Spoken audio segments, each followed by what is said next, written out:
Sebuah kabar buruk menimpa persepakbolaan Indonesia jelang perhelatan Piala AFF 2020. Persiapan memang sudah sedemikian rupa dilakukan oleh pasukan Sintayong dengan menggelar beragam pertandingan uji coba, dan beberapa di antaranya memang belum termasuk hasil memuaskan. Seperti saat timnas Indonesia menggelar laga uji coba melawan Afghanistan lalu dengan hasil kekalahan tipis 0-1. Adapun timnas Indonesia juga sebenarnya sempat bermain gemilang saat mereka berhasil melumat Taiwan 2 leg saat itu, dan sempat asa membumbung tinggi jika mereka akan terus tampil konsisten. Tetapi pada kenyataannya skuad tersebut belum benar-benar bisa bermain stabil.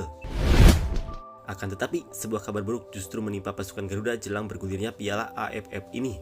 Kabar buruk itu datang untuk Indonesia setelah bendera merah putih resmi dilarang berkibar di pagelaran Piala AFF 2020.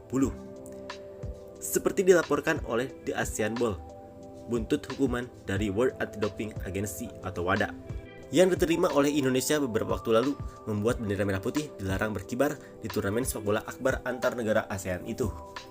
Sebelum dilarang berkibar di Piala AFF 2020, hukuman dari WADA juga tersebut membuat bendera merah putih gagal berkibar di Piala Thomas dan Uber. Piala AFF 2020 akan menjadi hajatan olahraga internasional setelah Piala Thomas dan Uber tanpa kibaran bendera Indonesia.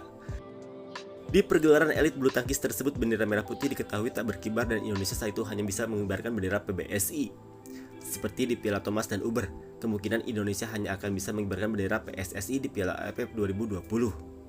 Tak hanya akan membuat bendera merah putih gagal berkibar di Piala AFF 2020, sanksi dari WADA tersebut juga terancam membuat bendera Indonesia gagal berkibar di Piala Dunia U20 2023 jika persoalan serius ini tak segera diselesaikan.